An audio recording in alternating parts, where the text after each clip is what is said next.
तो देखिए अभी हमने कुछ सारे एलिमेंट्स के नाम देखे, वो नाम इंग्लिश से लिए जा सकते हैं, वो नाम जर्मन, ग्रीक या लैटिन से हो सकते हैं, और कुछ कॉमन एलिमेंट्स के नाम या उनके सिंबल जो है, सिंबल सॉरी नाम नहीं सिंबल दे रखे हैं यहाँ पे। तो इन्होंने क्या लिखा, the above table is given for you to refer to whenever you study about elements. तो आप जब भी एलिमेंट्स के बारे में पढ़ें तो इस टेबल को देख लें। ये जो टेबल दे रखी है table 3.1, do not border to memorise all in one go. तो एक ही बार में सारे याद नहीं हो पाएंगे, ये तो मैं मानता हूँ, सारे याद नहीं पाएंगे, धीरे धीरे जैसे आप इन्हें यूज करोगे तो आपको ये याद हो जाएंगे। With the passage of time and repeated usage you will automatically be able to reproduce the symbol. तो ये कहना चाह रहे हैं कि जैसे जैसे टाइम पास होगा और आप इन्हें यूज करोगे, आपको ये सारे नाम याद होते चले जाएंगे, धीरे धीरे अपने आप याद हो जाएंगे। तो परेशान होने की जरूरत नहीं है कि सारे याद करने हैं। अब इसके बाद हमारा टॉपिक आता है एटॉमिक मास। तो अभी तक हमने मास पढ़ा था, एटम पढ़ लिया, अब आ जाते हैं हम एटम के मास पर। तो मास हमने सबने पढ़ा था कि मास क्या होता है, जो हम वेट कहते थे वो क्या होता था, मास। एटम हमने देख लिया बहुत छोटा है, तो एटम का मास भी बहुत छोटा होना चाहिए। जब एटम बहुत छोटा है तो उसका मास भी कैसा होना चाहिए, बहुत छोटा होना चाहिए। ठीक है, अब पढ़ते हैं इसके बारे में। The most remarkable concept that Dalton's atomic theory proposed was that of the atomic mass. तो इन्होंने डाल्टन की थ्योरी का सबसे इंपॉर्टेंट पार्ट क्या था, एटॉमिक मास। डाल्टन की थ्योरी का जो सबसे इंपॉर्टेंट जो वो था कंसेप्ट, वो क्या था, रिमार्केबल यानी सबसे इंपॉर्टेंट कंसेप्ट क्या था, atomic mass. According to him, मतलब उन्होंने जो बताया, each element had a characteristic atomic mass. तो हर एलिमेंट का क्या होता है, एक कैरेक्टरिस्टिक मास होता है। तो डाल्टन की थ्योरी का सबसे इंपॉर्टेंट पॉइंट क्या था, एटॉमिक मास। तो उन्होंने कहा कि हर चीज का एलिमेंट का एक क्या होता है, फिक्स मास होता है। The theory could explain the law of constant proportion so well that scientist were prompted to measure the atomic mass of an atom. जब साइंटिस्ट ने देखा कि जो ये है थ्योरी है उनकी थ्योरी, इसने क्या करा, लॉ ऑफ कांस्टेंट प्रोपोर्शंस को बहुत अच्छे से एक्सप्लेन कर दिया। क्योंकि देखो आज तो हम जानते हैं कि ये ऑक्सीजन है, ये छोटा वाला हाइड्रोजन है, ये छोटा वाला हाइड्रोजन है, तो ये 1 है, ये 1 है, ये 16 है। आज के टाइम में तो हम जानते हैं, उस टाइम तक लोग नहीं जानते थे कि ये 16 है, ये 1 है। तो वो हर बार ये सोच के बड़े अमेजिंग, उनको अमेज होते थे, उनको बड़ा अमेजिंग लगता था कि हर बार ये है 2/16, यानी ये हमेशा हर बार मास 1/8 के रेशो में ही क्यों आता है, हाइट उसके लिए, वाटर के लिए, हाइड्रोजन और ऑक्सीजन का। तो हर बार अमेज होते थे। लेकिन डाल्टन की थ्योरी ने उसको इतने अच्छे से समझाया कि साइंटिस्ट ने सोचा क्यों नहीं हम एटम का मास मेजर करें।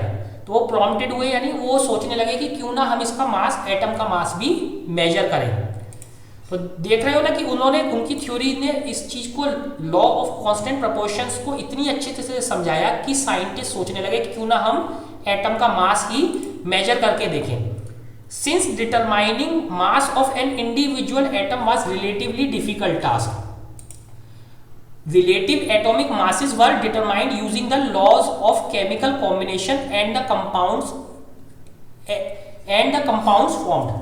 तो देखो अब आप सोचो, आप अपने घर पे जब कोई चीज लाते हो, किलो लाते हो, 1 किलो में 2 से 3 ग्राम का डिफरेंस हो जाता है।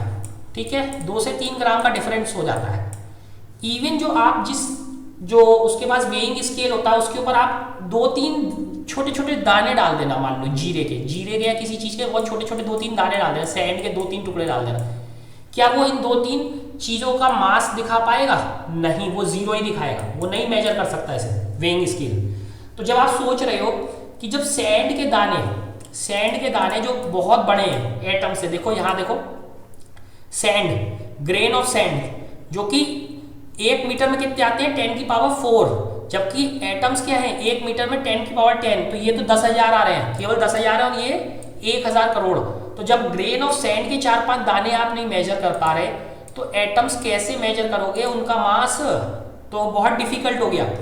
तो ये क्या था, एटम्स को मेजर करना डिफिकल्ट टास्क था, ये उस टाइम तो नहीं हो सकता। तो उन्होंने क्या करा, उन्होंने इसका रिलेटिव एटॉमिक मास निकाला। रिलेटिव एटॉमिक मास कैसे निकाला कि उनको ये पता चल गया था कि जो एलिमेंट्स हैं वो क्या बनाते हैं, कंपाउंड। एलिमेंट्स क्या करते हैं, कंपाउंड बनाते हैं और केमिकल कॉम्बिनेशन होते हैं, उनके केमिकल कॉम्बिनेशन होते हैं और वो क्या बनाते हैं, कंपाउंड। तो उसके बेस पे उन्होंने रिलेटिव मास निकाले। रिलेटिव मास का मतलब क्या होता है, जैसे अगर हाइड्रोजन एक है तो ऑक्सीजन हाइड्रोजन से 16 गुना भारी है। तो हाइड्रोजन है, हाइड्रोजन से ऑक्सीजन कितने गुना भारी है, 16। और कार्बन कितने गुना भारी है, 12। ठीक है, नाइट्रोजन कितने गुना भारी है, उससे 14 गुना। तो उन्होंने हाइड्रोजन से कंपेयर करा कि सॉरी ये ऑक्सीजन है, ये वाला ऑक्सीजन। तो हाइड्रोजन से ऑक्सीजन कितने टाइम्स भारी है, 16। कार्बन कितने टाइम्स भारी है, 12। नाइट्रोजन कितने टाइम्स भारी है, 14। तो ऐसे करके कंपेयर करके निकाला उन्होंने, क्योंकि एक इंडिविजुअल एटम को ऐसा तो था नहीं कि बस ले गए और लेके आपने उसको उस पर रख दिया और आपका वे हो गया। आप 3 या 4 सैंड के ग्रेन नहीं कर सकते, तो एक इंडिविजुअल एटम को कैसे करोगे। ठीक है, तो समझते हैं कि रिलेटिव तरीके से उन्होंने कैसे निकाला। तो सबसे पहले ये देखते हैं, let us take the example of a compound carbon monoxide. तो कार्बन मोनोऑक्साइड अभी जस्ट हमने डिस्कस करी थी, CO formed by carbon and oxygen. तो ये किस किस से बनी है, कार्बन और ऑक्सीजन से। It was observed experimentally that 3 gram of carbon combines with 4 gram oxygen to form CO।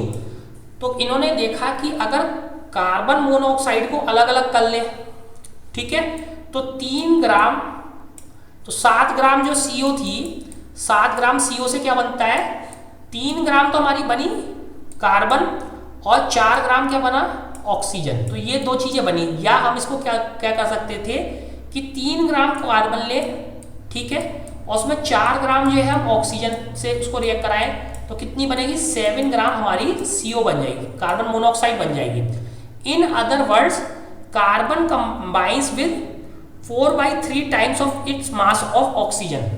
तो इनका रेशो देखो, रेशो क्या है, ऑक्सीजन क्या है 4, कार्बन कितना है 3।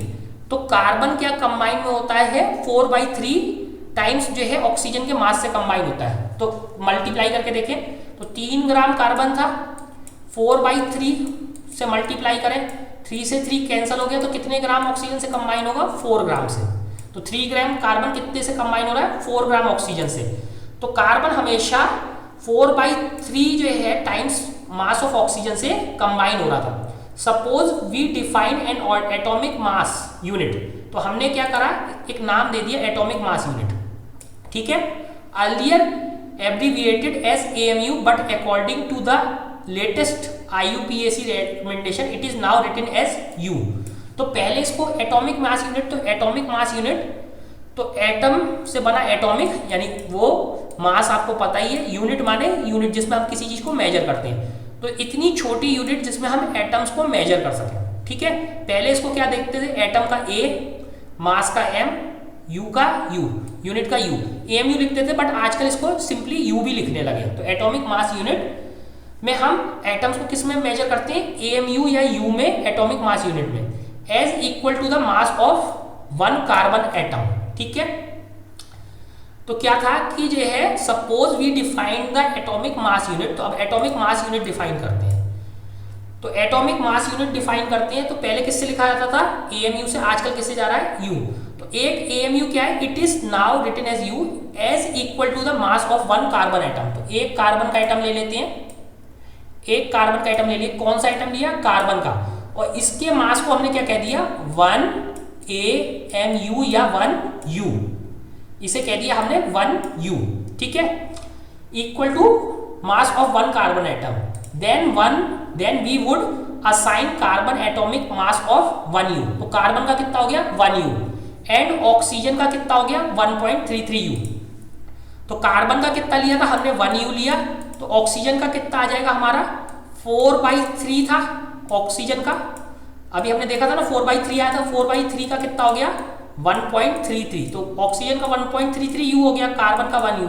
However it is more combined, it is more convenient to have these numbers as whole numbers. तो देखो यहां तक क्या है, होल नंबर नहीं आया, ये वाला देखो, ये तो होल नंबर हो गया, ये होल नंबर नहीं आया। अब हमें इन्हें क्या बनाना है, होल नंबर और as near to whole number as possible. तो अब हमने इसको क्या बनाना था, होल नंबर्स। तो इन्हें होल नंबर्स कैसे बनाया जाता है, ये देखेंगे नेक्स्ट क्लास में।